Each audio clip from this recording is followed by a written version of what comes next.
In 2024, femicide in Kenya has reached a critical point. Recent statistics reveal that at least one woman is killed every 24 hours. The Deputy Inspector General of Police, Eliud Lagat, reported that law enforcement recorded 97 femicide cases in just 3 months. That is September, October, and November 2024.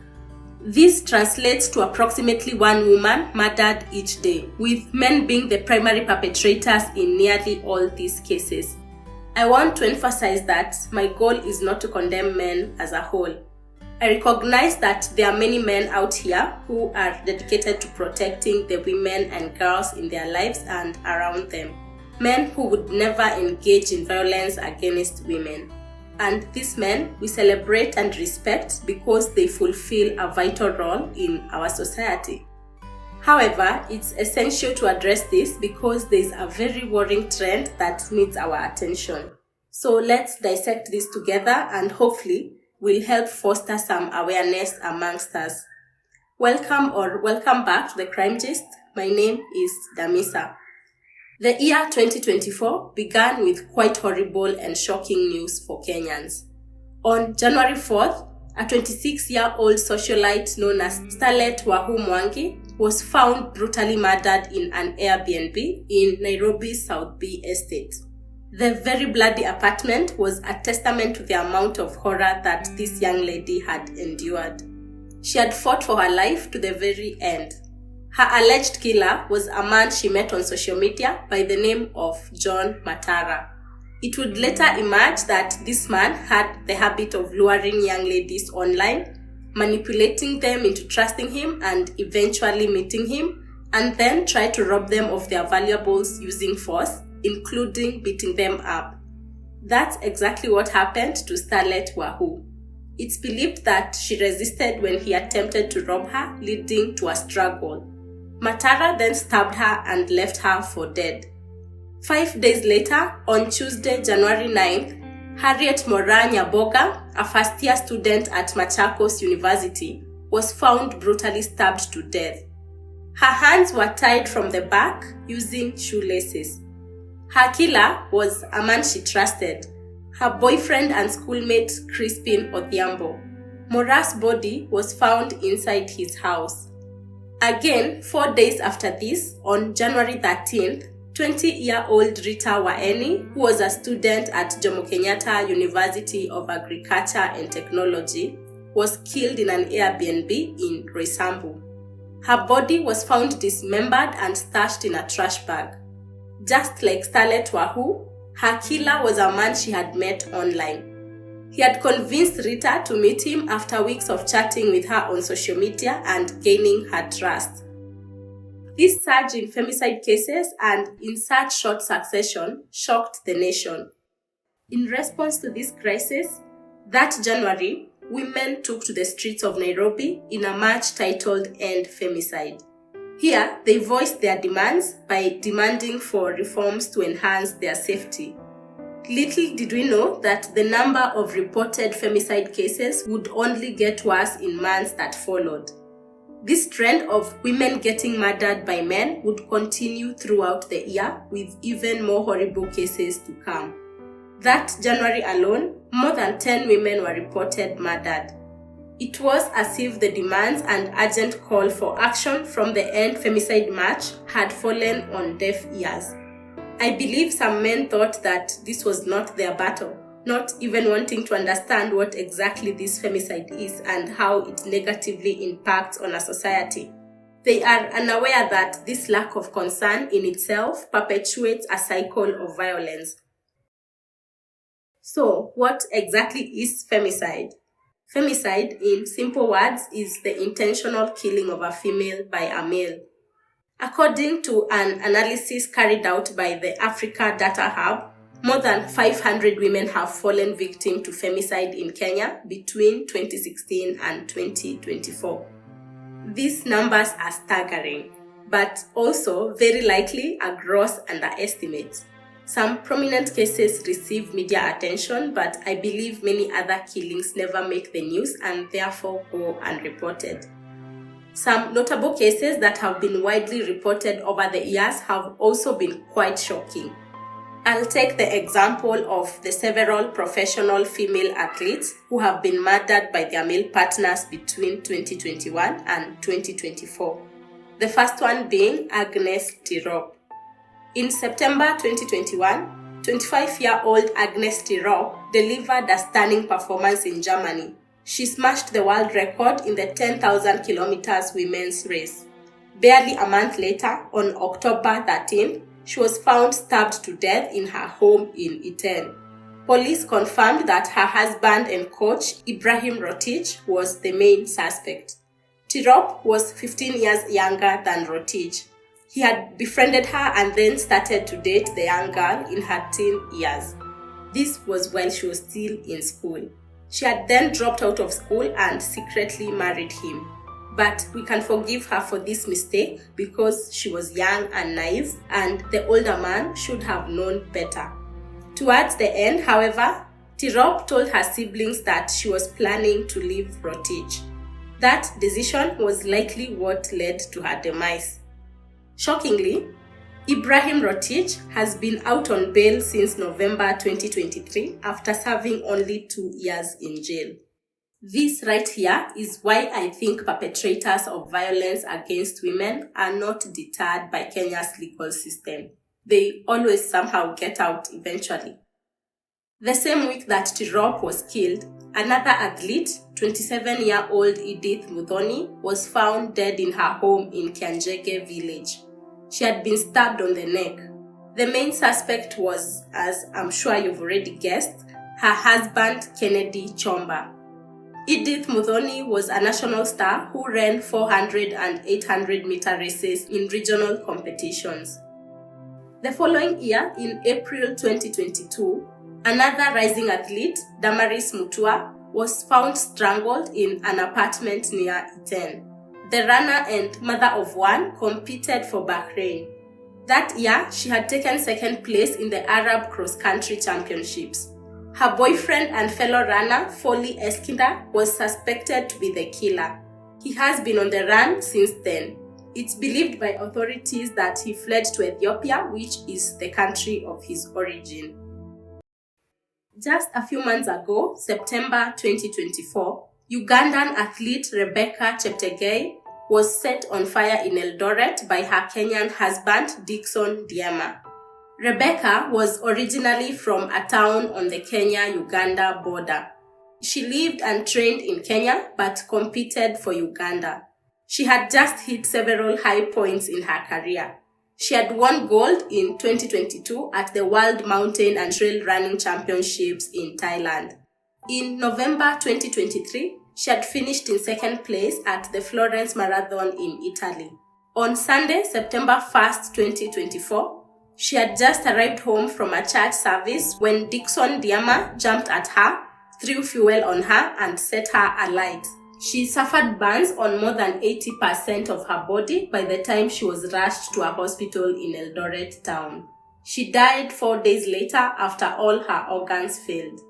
It's said that the two had started to fall out over money in 2023 as Dickson Diema started to question Rebecca over what she did with her earnings. The two had also disputed over a piece of land where Rebecca had built her home. One too many beautiful and talented women we have lost as a country over the past few years in a similar manner. Women who had put in so much work to be recognized in areas that were previously very male-dominated. Women who had moved from nothing and made something out of themselves. It's believed that it is this very success these women achieved that may have made them a target among men still governed by patriarchal gender norms. Men who can't stomach the fact that their women can be more successful than they are. These are just but a few examples. There are hundreds of women killed every year in Kenya. It is a real crisis. According to the organization Femicide Count, Kenya recorded 154 cases of femicide at the end of 2023. But in 2024, by September, the number was already at 174. Despite the End Femicide March at the beginning of the year, where women called for reforms, the number of femicide cases has only grown, with it being reported that at least one woman is getting killed every day. There have been many more women killed throughout the year, most in extremely brutal fashion. In May 2024, 38-year-old Ohangla dancer Sheila Wagesha was found murdered in her home in Athi River. She had a deep cut on her throat and was found lying on her matrimonial bed. 45-year-old Jackson Bamboo, or JB, who was said to be her husband, is the suspected killer. The couple was said to have had a troubled marriage with claims of infidelity. Just recently, 3 women from the same family were found murdered in a brutal fashion. Waris Dawood, her 21-year-old daughter Amina Abdirashid, and her 12-year-old niece Nusaiba Dahir had been reported missing before their mutilated bodies were discovered. One in Parklands, another in Bahati near Nakuru, and the third in a bush in Machakos. It came as a shock to Kenyans when the suspect in this case was connected to yet another very brutal murder. This man was seen on CCTV camera carrying a trash bag that would later be found dumped at Langata Cemetery, and with the remains of yet another woman. The suspect is in police custody. In September 2024, Eunice Akinyi, 18, left her mom's home in Trans Nzoia County to go collect her school leaving certificate. She had completed high school the previous year. Sadly, she never got to her school. She was found with her legs tied, having been brutally SA'd and strangled.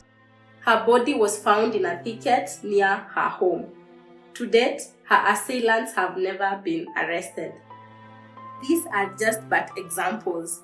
There's many names of ladies who have been killed in similar fashion, like Grace Vuya, who was a beautician found dead after being assaulted by her boyfriend, Jessica Mora, a mother of 4, found in a pit latrine after being killed by her husband.